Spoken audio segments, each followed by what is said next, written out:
जानकारी दी तो अपहरण या फिरौती जैसी घटनाएं हो सकती हैं।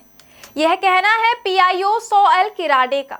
दरअसल यह पूरा मामला Madhya Pradesh power generating company limited Sirmaur का है, जहां आरटीआई एक्ट 2005 को ताक पर रखकर अफसरों पर पारदर्शिता कुचलने का आरोप है। दावा है कि जो नागरिक जानकारी मांगते हैं उन्हें अपराधी की तरह ट्रीट किया जा रहा है। जी हां, आपको सुनकर हैरानी होगी कि 16 अक्टूबर 2025 को जारी एक सरकारी पत्र में लोक सूचना अधिकारी सोएल किराडे ने जानकारी देने से इनकार कर दिया, यह कहकर कि अगर जानकारी दी गई तो अपहरण या फिरौती जैसी घटनाएं हो सकती हैं। यानी कर्मचारियों का वेतन सार्वजनिक होने पर कोई अपराध कर सकता है। आरटीआई कार्यकर्ताओं का कहना है कि यह पूरी कहानी भ्रष्टाचार छुपाने की सबसे हास्यास्पद दलील है।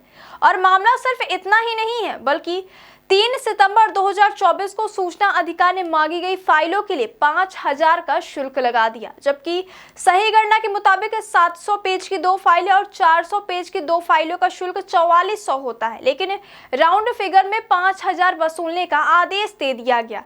कानून स्पष्ट है, आरटीआई के तहत प्रति पेज सिर्फ 2 रुपए का शुल्क लिया जाता है, लेकिन यहाँ पेज बढ़ाकर फर्जी गणना दिखाई गई। सूत्रों का कहना है कि यह अब सूचना के नाम पर वसूली तंत्र बन गया है। मध्य प्रदेश उच्च न्यायालय ने भी स्पष्ट कर दिया कि वेतन और भुगतान की जानकारी निजी नहीं बल्कि सार्वजनिक है।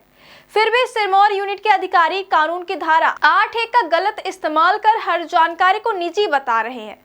आरटीआई कार्यकर्ताओं का कहना है कि शायद इन्हीं फाइलों में छिपे हैं घोस्ट एम्प्लॉय, दोगुने भुगतान और ठेके में फर्जीवाड़े के सबूत।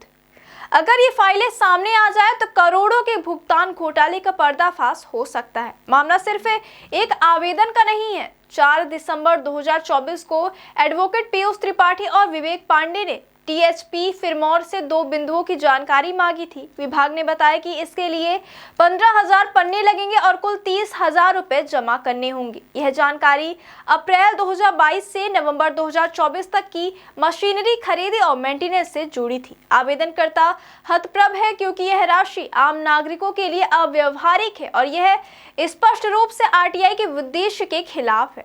आरटीआई अधिनियम में स्पष्ट है कि जानकारी के लिए शुल्क न्याय संगत होना चाहिए। आवेदन में यह भी लिखा था कि जानकारी ईमेल के माध्यम से मुफ्त में उपलब्ध कराई जाए, लेकिन विभाग ने भारी शुल्क लगाकर जानकारी देने से बचने का रास्ता अपनाया। अधिवक्ता मंजू पांडे का कहना है कि अधिकारियों ने आरटीआई की भावना को ठेंगा दिखाते हुए पारदर्शिता को कुचलने का प्रयास किया।